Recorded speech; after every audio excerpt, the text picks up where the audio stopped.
Louvado seja o nome do Senhor nosso Deus. Mais uma vez estamos aqui. Quero cumprimentar a todos com a paz do Senhor. Você está no canal Rascunho DBD. Eu sou o pastor Edivaldo Pereira. Nesta oportunidade estaremos comentando a lição de número 13 da classe dos jovens, lição que estudamos sobre imitar a Cristo, imitadores de Cristo, é o título geral da lição, ou seja, uma lição de cunho doutrinário, que muito nos ajudou aí na compreensão das doutrinas básicas da Bíblia Sagrada, principalmente o Juventude, onde aprendemos bastante sobre as temáticas da Bíblia, Veio sempre um cunho, uma palavra muito forte: quem serve a Cristo. A primeira lição nós estudamos sobre morrer para viver, abrindo mão do eu para seguir a Cristo.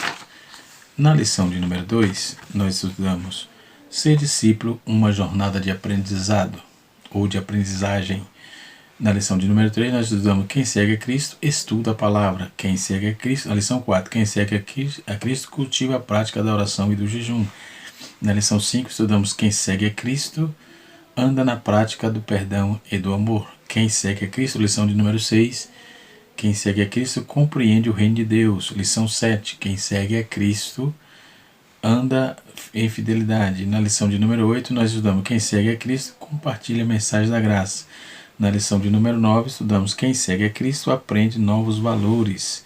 Na lição de número 10, nós estudamos quem segue a Cristo purifica o coração. Na lição de número 11, nós estudamos quem segue a Cristo Jesus frutifica no reino. E a lição de número 12, nós estudamos sobre a evidência de um fiel seguidor de Cristo. Na lição de número 13, que é que vamos estudar agora, nós vamos estudar sobre os discípulos de Jesus e a verdadeira esperança.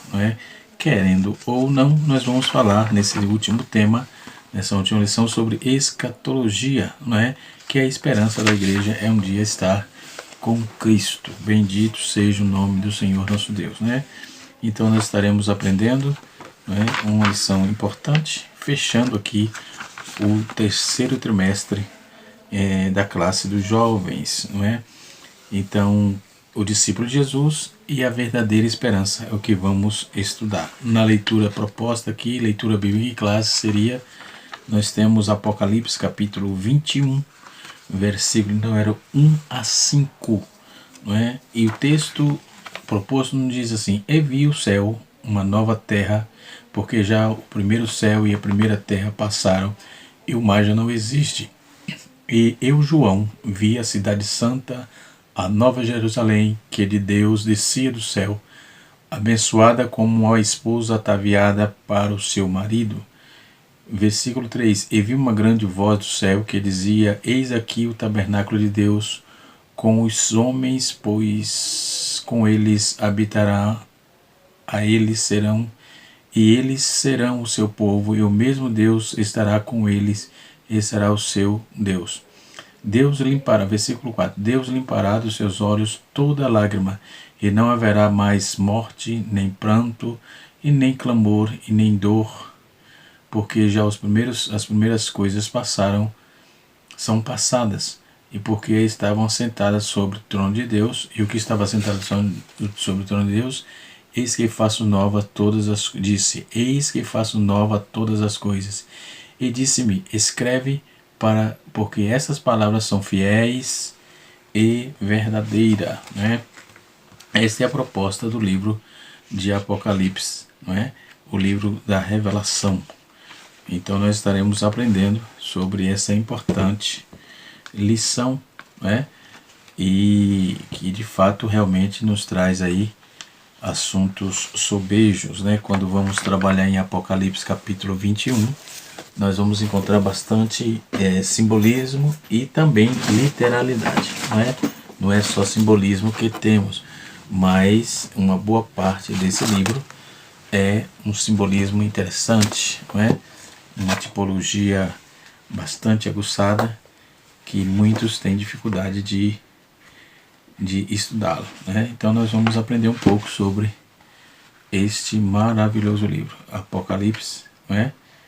Nós vamos aprender esse tema interessante, onde com certeza nós teremos aí um aprendizado fantástico sobre essa lição, não é? E chegando aí ao final do trimestre, não é? Onde estaremos sim aprendendo de forma muito especial essa temática, tá certo? E isto posto, nós já vamos direto para a nossa lição, não é? Para começar, irmãos, Apocalipse, quero fazer uma exposição, uma pequena exposição aqui do livro de Apocalipse, né? O autor foi João, o tema foi o nosso rei triunfante. Ele foi escrito cerca de 85, 86 depois de Cristo, né? Então é o único livro da Bíblia, é o único livro de profecia do Novo Testamento, né? O Apocalipse é o único livro de profético do Novo Testamento e também é uma biblioteca divina que promete de todo especial uma bênção para quem lê e ouve. Está escrito: bem-aventurados que lê e que o livro do Apocalipse diz a si mesmo, ou seja, quem lê e ouve, né? Então nós vamos ver que o livro de Apocalipse baseia no discurso de Cristo sobre as coisas do porvir, e dele uma explanação escrita em Mateus 24, Marcos 13, Lucas 21. Então está cheio de expressão empregada por Jesus, e aí tira muitas figuras também do livro de Ezequiel e do livro de Daniel. Haja vista que para compreender um pouco mais a Apocalipse, temos que estudar esses dois livros que eu citei agora. Nós temos que estudar Ezequiel, temos que estudar Apocalipse, temos que estudar também aqui o Zacarias e assim sucessivamente, né? Então esse livro, João tinha sido banido da ilha de Patmos, no versículo 1 a 9, capítulo 1, versículo 9, segundo as tradições da era apostólica. Isso aconteceu durante a perseguição promovida por Domiciano, no ano 85. No ano seguinte, 86, João foi liberado e foi permitida sua volta a Éfeso, né? Então, o emprego do passado do verbo achei-me na ilha chamada Patmos parece indicar que João, tendo sido recebido suas visões em Patmos, só registrou tudo por escrito depois da libertação na volta dele à cidade de Efésios no ano 86, na cidade de Éfeso, ok?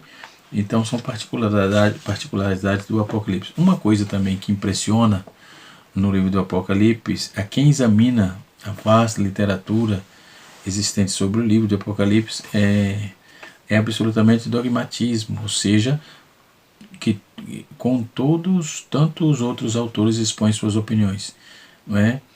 Nós temos aí tais escritores também empregados mostrassem um pouco mais a sua humildade ao estabelecer a relação entre as opiniões e a palavra de Deus, e essas opiniões valeriam mais, né? Outra coisa que espanta é a habilidade de alguns que tendem a explicar a passagem, dando-lhe sentido exatamente contrário ao significado que normalmente ela parece ter, né? Então isso é exegese, colocar no texto o que o texto não tem. Precisa ter cuidado com isso, ok? Outra coisa é um enigma. Será que Apocalipse significa enigma? Muita gente parece pensar assim com referência a esse livro, mas a palavra de Deus, que quer dizer exatamente o oposto, ou seja, desvenda, tirar o véu, ou seja, desvendar quer dizer tirar o véu, e está escrito em símbolos, né? Foi enviado, notificado por anjo João, capítulo 1, versículo 1. Os surdos e mudos falam por suas linguagens e sinais. Cada gesto tem uma significação ou um significado. O mesmo acontece com os sinais do Apocalipse, ok? Então há nele 300 símbolos, cada um tem um significado definido. Os símbolos são maravilhosos, falam grandes verdades, né? A tipologia e o conteúdo desse livro, no caso, parece indicar aí que a maior parte dos acontecimentos ainda está para para se realizar, aliás, para acontecer. Ou seja, esta revelação de Jesus Cristo não é de João, não é a revelação de discernimento, de crescimento de igreja, de gradual conversão do mundo, não, mas é a revelação de Jesus Cristo que foi dada a João pelo próprio Cristo, conforme ele afirmou em Apocalipse capítulo 1, versículo 1 e 2, né?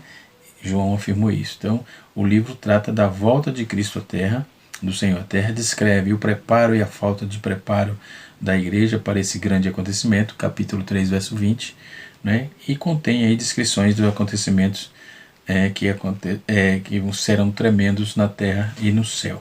Logo antes da vinda do Senhor, durante a vinda e depois da vinda. Antes, durante e depois. Tudo isso é narrado aqui no livro de Apocalipse. O que quer dizer o tempo está próximo, né? Quase 2000 anos se passaram e desde essas palavras foram pronunciadas, mas a ideia é a proximidade, né? Não importa quanto tempo passa ou possa passar, a proximidade é coisa de que no dia da graça é a era do reino de Deus e será inaugurada na vinda de Jesus, né? Quando vamos encontrar Apocalipse, nós vamos ver que o autor, né, foi o próprio Deus, e a primeira declaração diz: o próprio Deus notificou a João. Então logo João só falou porque alguém tinha notificado ele primeiro. Então o autor é Deus, né? A crítico racionalista moderno que entende que o livro do Apocalipse não contém nada de profecia inspirada, mas apenas atividades desenfreadas da fantasia religiosa, revestindo-se de forma irreal. Então, tal opinião rejeitamos isso com muito prazer, desgostando dessas frases, né? Obviamente. Outra atitude para com o Apocalipse que temos aqui, nós vamos ver que é um livro muito prático, né?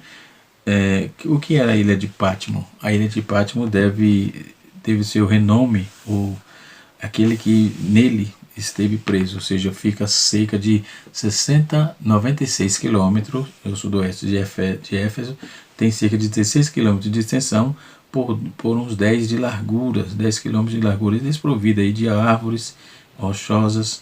Dizem que João esteve ali exilado na perseguição de Domiciano em 95 e que foi solto, sendo-lhe promovido a voltar a Jerusalém. Então o imperador seguinte era Nerva, né?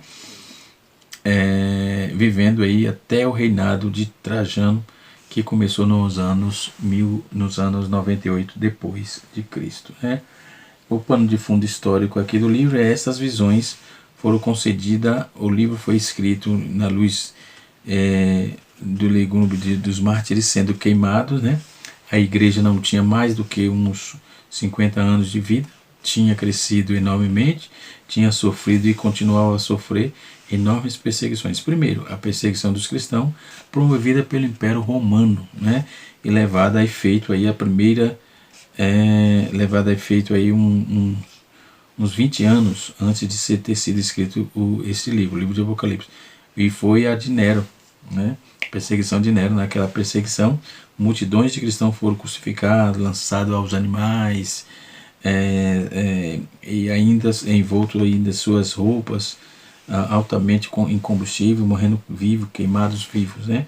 A segunda perseguição é do Império Imperial, foi instituída pelo imperador Domiciano nos anos 85 a 86, que foi o período que João foi exilado na hora de Patmos. Essa curta, mas extremamente severa, mais de 40 mil cristãos foram torturados, mortos, e foi durante essa perseguição que João foi banido lá da ilha de Patmos, conforme eu já disse. A terceira perseguição foi no período imperial, o período de Trajano, que estava para começar em 98. João tinha vivido no meio de duas primeiras perseguições, né?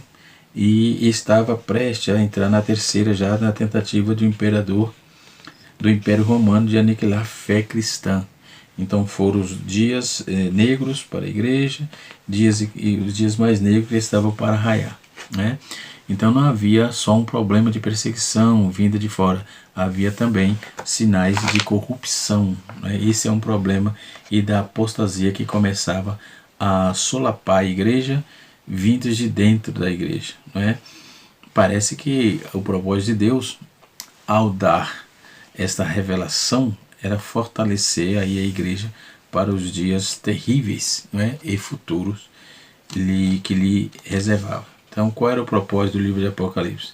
Tem 3 propósitos. Vamos lá. Primeiro, a carta às 7 igrejas da Ásia revelam que ocorria grandes desvios do padrão bíblico, né, a retidão segundo o Novo Testamento, e muitas igrejas da Ásia, como João escreve aí da parte de Cristo, para repreender a transigência, o pecado dessas igrejas e chamá-las ao arrependimento e ao seu primeiro amor. Tendo em vista a perseguição resultante do endeusamento do imperador, do livro do Apocalipse, por exemplo, foi enviadas cartas às igrejas para fortalecer a fé, firmeza, e a fidelidade a Jesus Cristo e encorajar os membros a serem vencedores, permaneceres fiéis à morte, até a morte. Por exemplo, finalmente o livro foi escrito para dar aos crentes todas as eras a perspectiva divina do ferrenho conflito entre eles, e as forças conjuntas de Satanás nessa revelação do desfecho da história. Então, o Apocalipse revela principalmente os eventos dos últimos 7 anos, antes da segunda vinda de Cristo, quando então Deus intervirá neste mundo e vindicará os seus santos, derramando sua ira sobre Satanás, sobre o rei de Satanás, isto é, seguir-se-á a vinda de Cristo, a segunda vinda de Cristo. Nós vamos aqui, quero só citar, para a gente entrar na lição propriamente dita, trazendo esse escopo do livro do Apocalipse, que é um fator interessante. Os jovens precisam estar conhecendo o Apocalipse, precisa ler, precisa meditar no Apocalipse, já é um incentivo aí. Espero poder estar incentivando você, jovem desse país, e de quem estiver nos ouvindo, quem ouvir em qualquer era, amanhã, para você que vai ouvir de manhã, bom dia, para você que é hebreu, é Erev Tov, para você que se for ouvir à tarde, Erev Tov, bom dia seria Boker Tov para o hebreu, à tarde Erev Tov, à noite seria Laila Tov, certo? Então você que estiver vendo nos países diversos aí, Deus abençoe a sua vida. Aí vamos trazer aqui uma particularidade algumas particularidades sobre o livro de Apocalipse. Nós vamos encontrar no livro de Apocalipse 7 particularidades interessantes.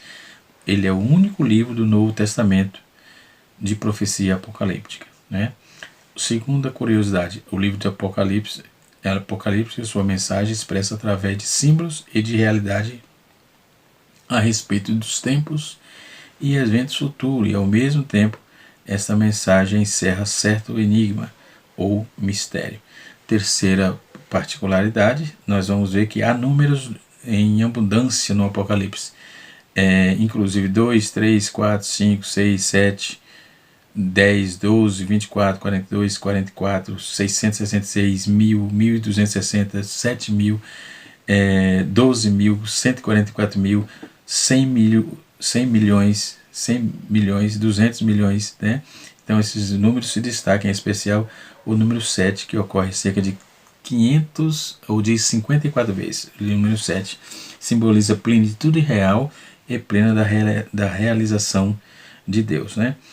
A quarta particularidade é as visões que se destacam no livro. O cenário frequentemente muda da terra para o céu e daí para a terra, da terra para o céu e de lá para a terra de novo. Então, a quinta particularidade, nós vamos ver que estão nitidamente associadas às visões, decretos e ordens celestiais. Então, a quinta é visões, decretos e ordens celestiais. Ok? A sexta particularidade, nós vamos ver aqui, observar que é um livro que revela ser demoníaco e atitude de qualquer governante terreno de reivindicar a divindade para si. Jesus Cristo como Senhor, exaltado e soberano, Rei dos Reis e Rei da Terra. E a sétima e última particularidade, o livro reflete o conteúdo das profecias do Antigo Testamento, sem citá-los formalmente, tá certo? Espero poder ter te ajudado aí nessa síntese apocalíptica. Voltando aqui para a nossa lição, Voltando para a nossa lição, e nós vamos dar sequência aqui, tá certo? No tópico, a lição é dividida em tópico, né? Conforme nós já temos costume. A imagem da vinha, ou melhor, estou na lição errada aqui, peraí. Isso, achei. Então vamos lá. O comentarista ele colocou sobre a eternidade aqui alguma coisa. Ele colocou: há um lugar preparado para nós, João 14, 2 e 3.